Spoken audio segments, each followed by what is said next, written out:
Dalam 2 minggu ini kita fokus kampanye mengenai pakai masker.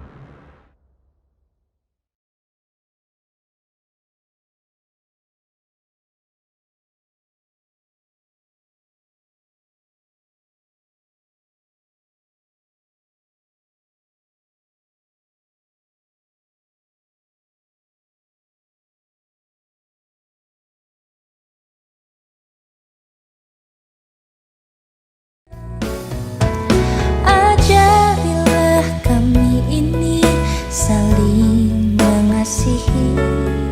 Ajarilah kami ini saling mengampuni. Salam, yang terhormat Bapak Ibu, saudara-saudari yang dikasihi dan selalu diberkati Tuhan Yesus. Berbahagia sekali kita masih bisa bertemu lagi dalam ibadah Patuen ataupun ibadah keluarga. Walaupun suasana ibadah dalam kondisi online, dalam suasana online karena COVID-19. Ibadah pada malam ini akan dilayani oleh Diaken Heru Siswanto. Baiklah, sebelum kita mulai beribadah, mari kita memuji Gusti melalui Kidung Jemaat nomor 392 ayat yang ke-1 sampai dengan 2.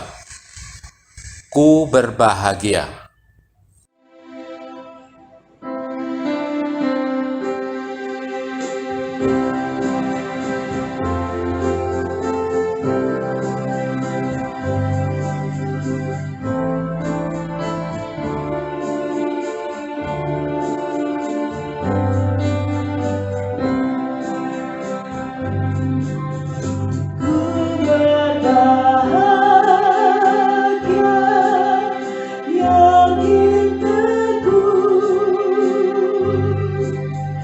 Yesus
Mari Bapak Ibu kita bersaat teduh dan di dalam hati kita berkata demikian.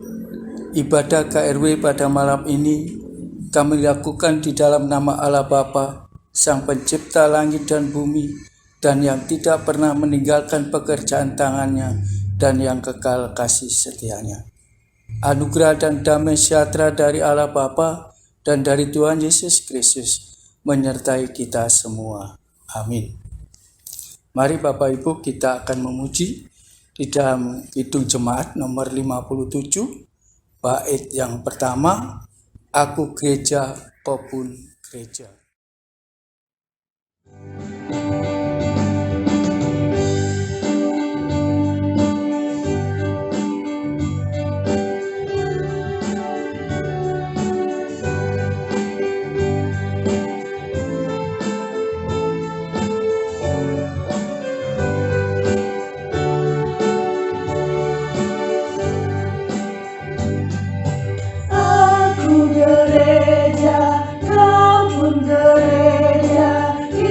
Sama-sama gereja dan mengikut Yesus di seluruh dunia.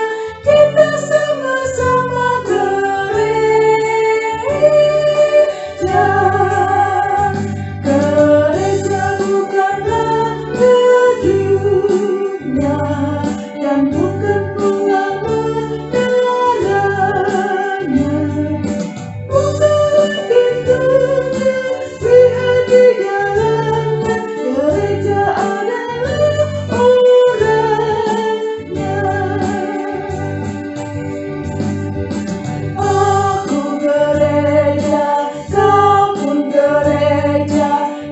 Sama-sama gereja dan mengikut Yesus di seluruh dunia. Kita sama-sama gereja.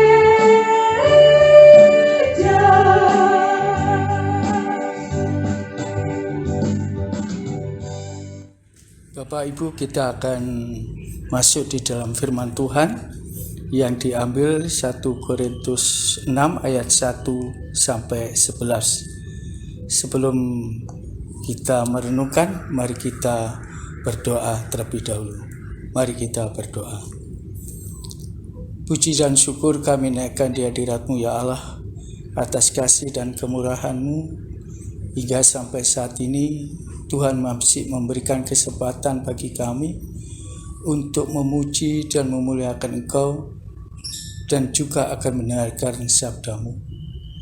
Oleh karena itu Tuhan, berikan kami kemampuan untuk supaya kami mengerti apa yang menjadikan kehendak Tuhan di dalam kehidupan kami. Karena firman-Mu mengandung janji, karena firman-Mu ada kekuatan, karena firman-Mu ada damai sejahtera, dan bahkan karena firman-Mu kami ada keselamatan. Oleh karena itu Tuhan, kami serahkan hamba-Mu untuk menyampaikan kebenaran firman-Mu. Engkau lengkapi atas keterbatasannya dengan kuasa Tuhan melalui Roh Kudus, sehingga apa yang kami sampaikan seturut dengan kehendak-Mu. Ampuni segala dosa pelanggaran kami. Di dalam nama Tuhan kami Yesus Kristus, kami serahkan doa permohonan kami kepada-Mu. Haleluya. Amin. Shalom, Bapak, Ibu, Saudara yang dikasihi Tuhan. Firman Tuhan pada malam ini diambil dari 1 Korintus 6 ayat 1 sampai 11 yang akan saya bacakan untuk Bapak Ibu sekalian. 1 Korintus 6 ayat 1 sampai 11 dengan perikop yang demikian. Mencari keadilan pada orang-orang yang tidak beriman. Apakah ada seorang di antara kamu yang jika berselisih dengan orang lain, berani mencari keadilan pada orang-orang yang tidak benar, dan bukan pada orang-orang yang kudus? Atau tidak tahukah kamu bahwa orang-orang kudus akan menghakimi dunia? Dan jika penghakiman dunia berada dalam tangan kamu, Tidakkah kamu sanggup untuk mengurus perkara-perkara yang tidak berarti? Tidak tahukah kamu bahwa kita akan menghakimi malaikat-malaikat? Jadi apalagi perkara-perkara biasa dalam hidup kita sehari-hari. Sekalipun demikian, jika kamu harus mengurus perkara-perkara biasa, kamu menyerahkan urusan itu kepada mereka yang tidak berarti dalam jemaat. Hal ini kukatakan untuk memalukan kamu. Tidak adakah seorang di antara kamu yang berhikmat, yang dapat mengurus perkara-perkara dari saudara-saudaranya? Adakah saudara yang satu mencari keadilan terhadap saudara yang lain, dan justru pada orang-orang yang tidak percaya?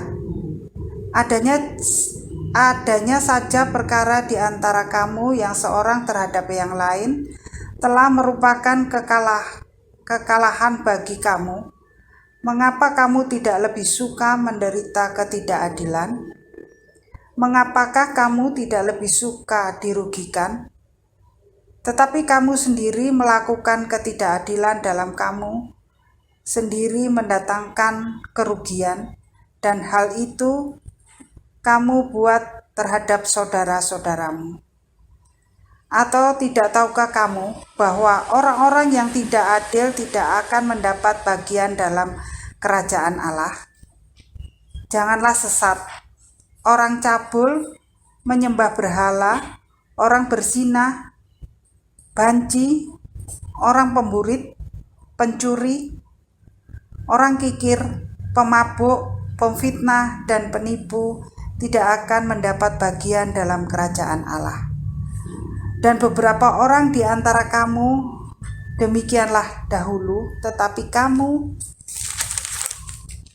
telah memberi dirimu disucikan, kamu telah dikuduskan, kamu telah dibenarkan dalam nama Tuhan Yesus Kristus dan di dalam roh Allah kita. Demikian firman Tuhan. Shalom, selamat malam Bapak Ibu yang dikasihi Tuhan. Kita sudah mendengarkan firman Tuhan pada malam ini. Tema pada malam ini diberikan judul yaitu konflik dan kasih. Kalau Bapak penggemar sepak bola, ini kesebelasan yang begitu kuat. Kalau saya berikan judul, konflik ini adalah kesebelasan sepak bola dunia. Kalau kasih, kesebelasan surgawi. Bapak, Ibu, dan saudaraku yang dikasihi Tuhan, semua orang pasti mengalami konflik. Tidak ada seorang pun yang tidak mengalami konflik.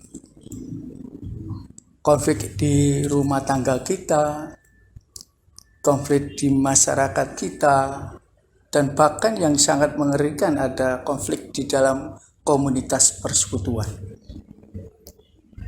Bapak, Ibu, dan saudaraku yang dikasihi Tuhan, mengapa itu yang terjadi, konflik itu? Kalau kita melihat bacaan tadi, di sini jemaat Korintus adalah jemaat yang takut akan Tuhan. Dia juga dibaptis dan menjalankan ibadah. Tapi satu hal yang menjadi kurang di dalam jemaat itu adalah egonya.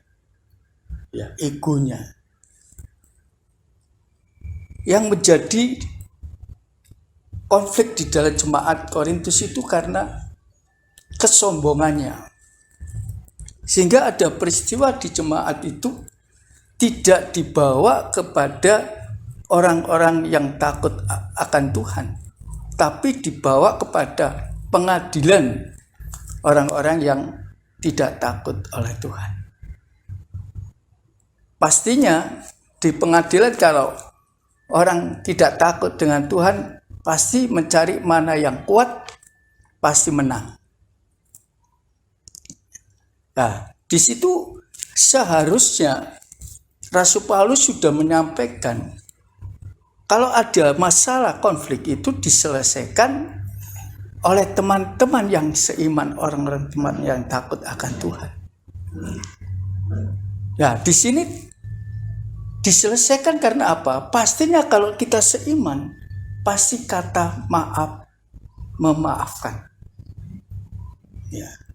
Kalau kita merasa bahwa kita ini, diri kita bisa merasakan maaf, memaafkan, pasti tidak akan namanya konflik itu terjadi. Ya.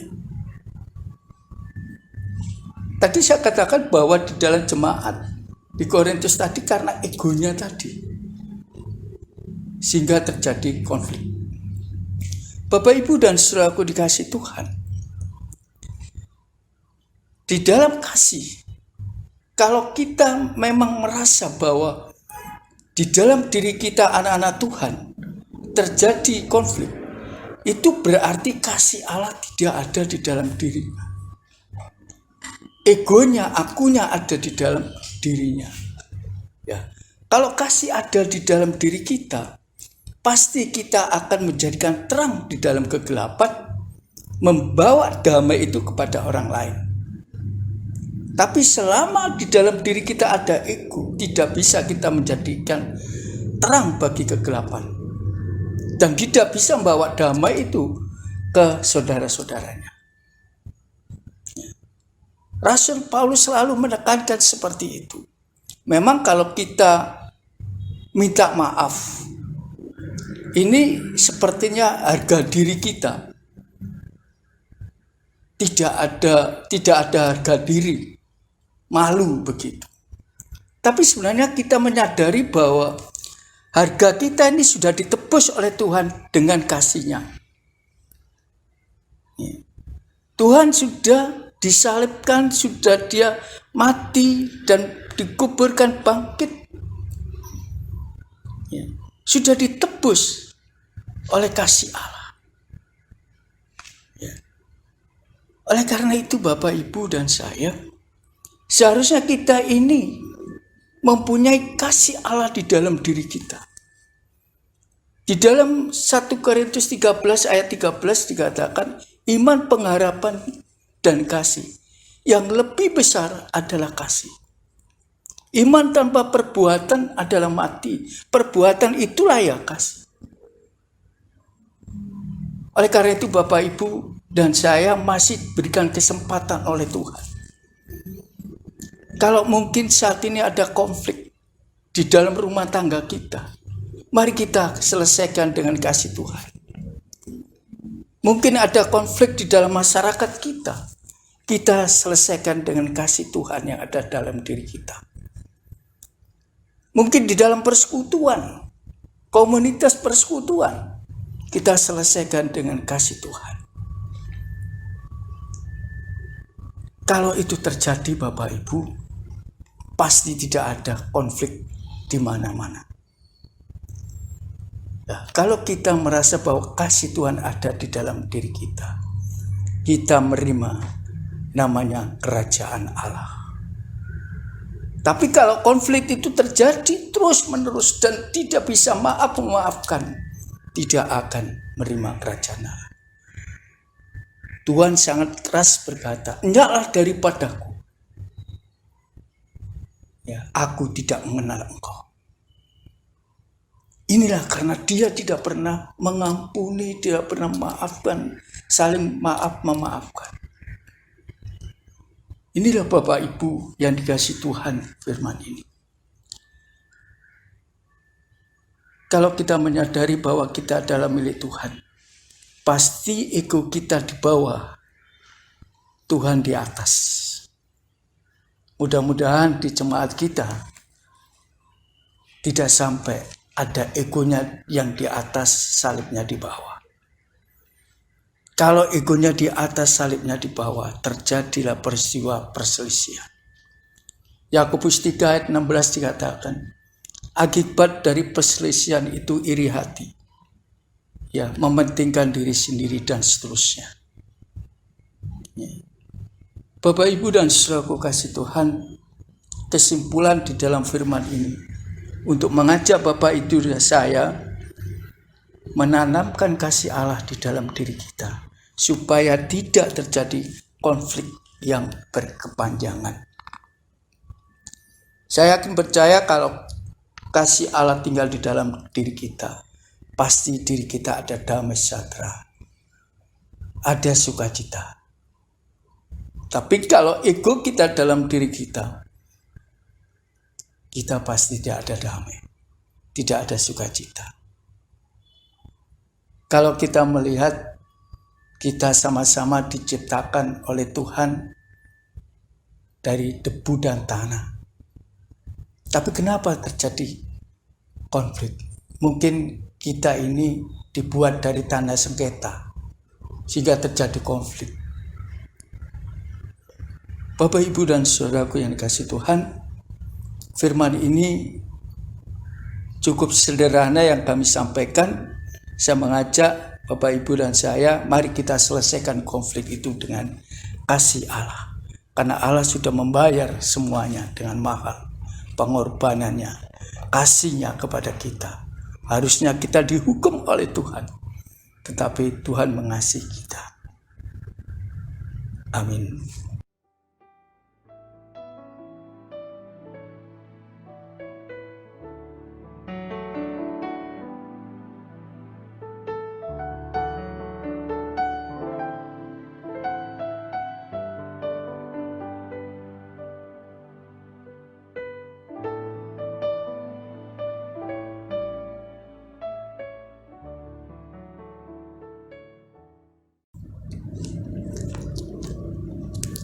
Mari Bapak, Ibu, kita akan masuk di dalam persembahan.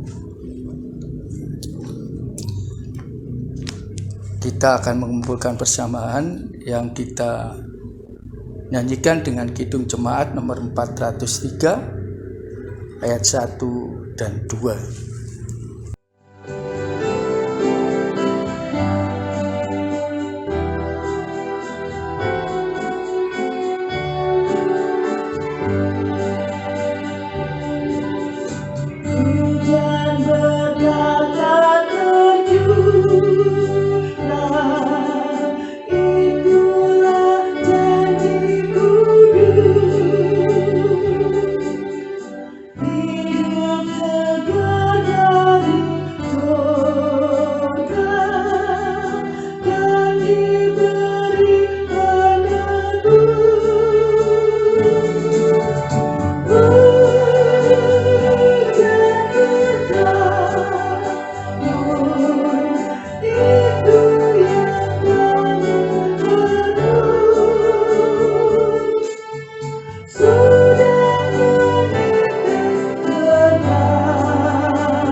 Mari Bapak, Ibu, kita bersama-sama kita akan doa syafaat.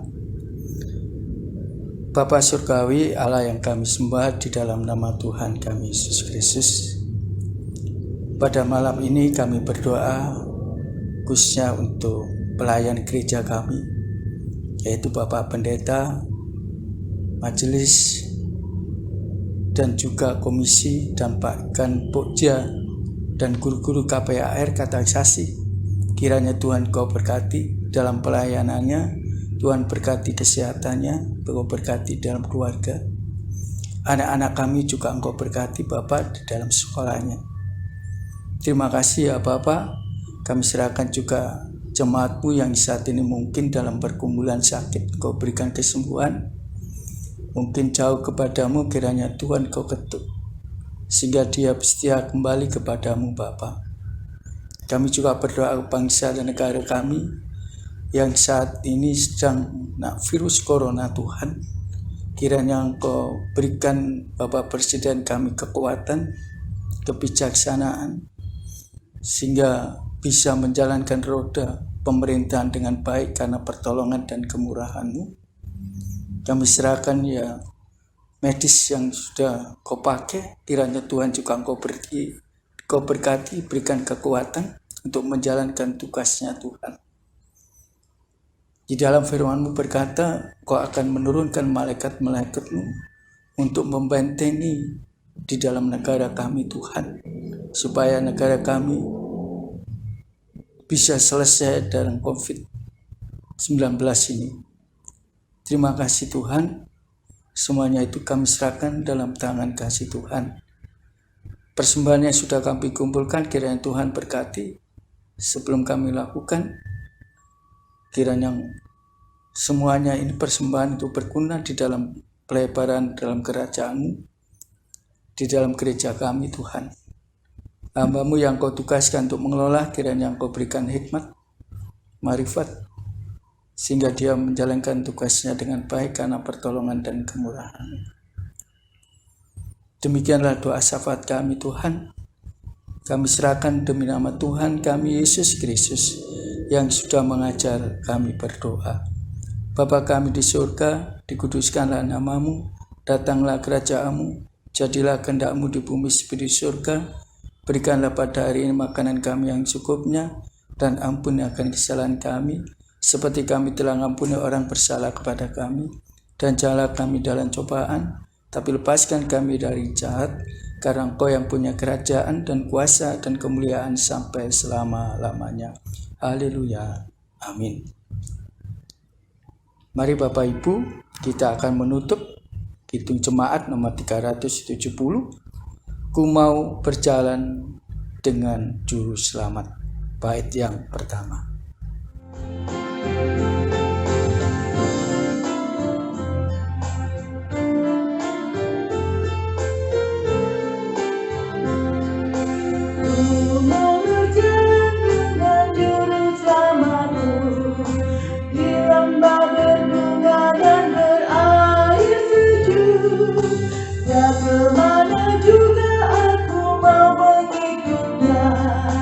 Sampai aku tiba di negeri bakal. Ikut Tuhan Yesus. Ku tetap mendengar dan mengikutnya. Ikut Tuhan Yesus. Ya kemana juga ku mengikutnya.